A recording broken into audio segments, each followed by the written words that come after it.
We're looking forward to a great opportunity this weekend to play two Ivy League teams. Starting out with Princeton, obviously, followed by Penn. I think it's just an opportunity for us that we can learn from our past game and make some adjustments and hopefully compete at a much higher level and have some fun this weekend. So looking forward to it. I just touched that. What was the biggest thing you learned about your team from Harvard? Just that we essentially just made a couple of mistakes under pressure, and we just need to clean some things up, stay focused, and we've talked about the same. Execution is a major factor and a point of emphasis for us this year, and that we got work to do still, and it's going to be a process. We're still in February, and we got to get better, so we're going to continue to do that.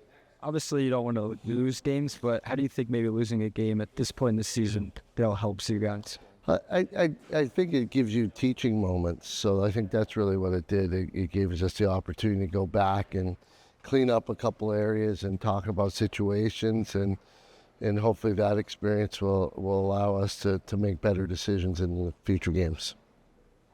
Coach, 2 games in 3 days coming up here. How does the week of prep change it?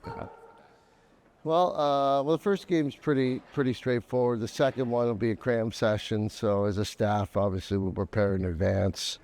But for the players, we like them to be focused on the game in front of them. So that's what we're doing. Everything's about Princeton. We're taking care of all the prep, practice, and then we'll flip the switch really quickly and move on to Penn, and we'll see how we do under a quick turnaround. The good thing is that the weekend's set up so that no team has an unfair advantage, and that's the idea of playing this. It replicates an ACC NCAA tournament weekend, and we want that experience, and this way we can go into it and everybody's under the same situation. The Ivy League's off to a really good start this season, Coach. When you play these teams over in a stretch, is there kind of a sense that these are teams that you could potentially see in more meaningful games? So, yeah, absolutely.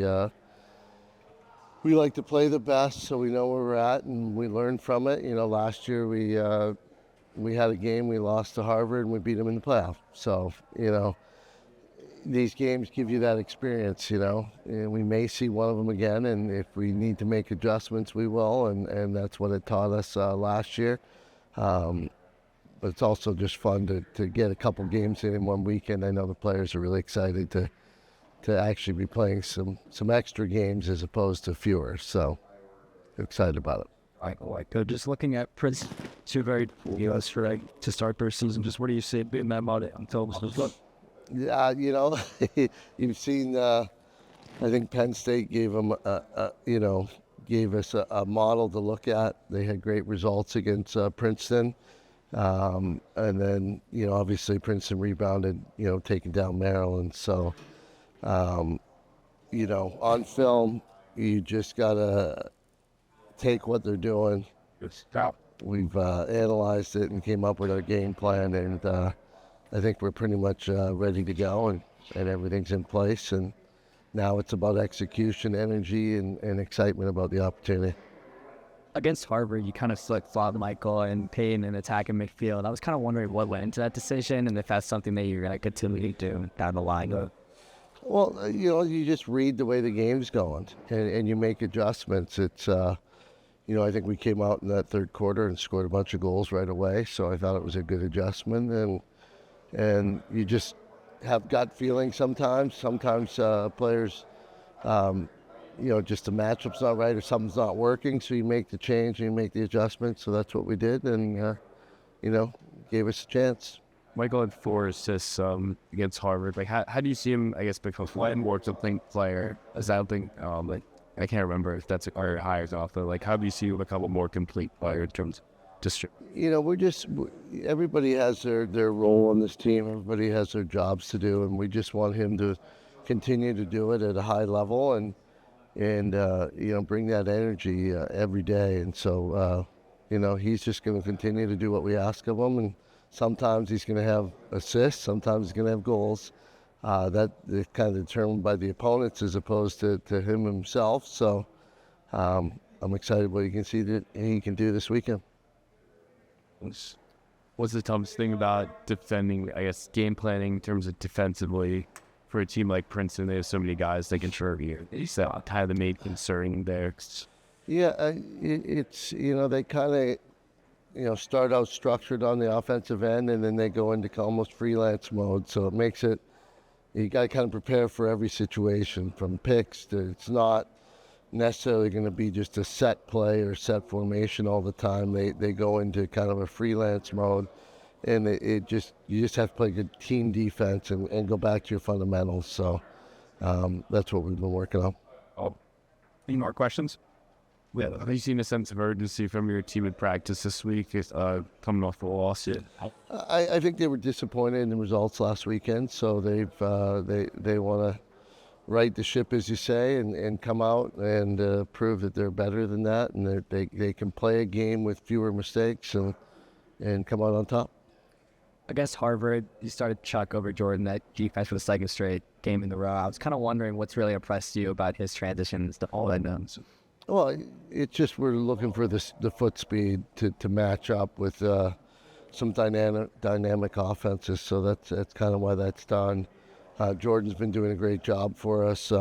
Against the right teams, he'll be in there when we think the matchup's a good one, and we can move Chuck back up to LSM. So it's nice to be able to go back and forth and have those opportunities. How valuable is having that versatility with Chuck being able to play LSM and then Cliff's defense? Well, it's obviously nice. Obviously, you hope you have, other players that could maybe do that as close defenders and keep Chuck at LSM. But, he's one of our most athletic defenders, so we chose to move him back there for the defensive package. And, I think it's worked out pretty well so far. But, we're still making mistakes. Still early in the season. It's still February, so we'll continue to make adjustments and get better. Coach, a lot of close games against these Ivy opponents, 3 against Harvard, 1 against Princeton last year, the tournament. From your vantage point, what's going into just making these games against Ivy League opponents so competitive? I just think they're very good teams. We got 2 really high-level teams that are playing each other, and it creates those close, high-scoring games. That I think the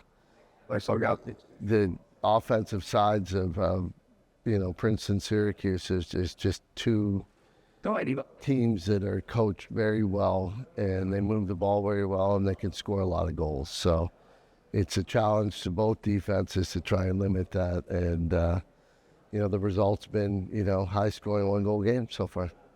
Final question. Boston. Good to go up Jake Left for replacement. Yeah, believe Jake's good to go, and we could use him, so we're happy to have him.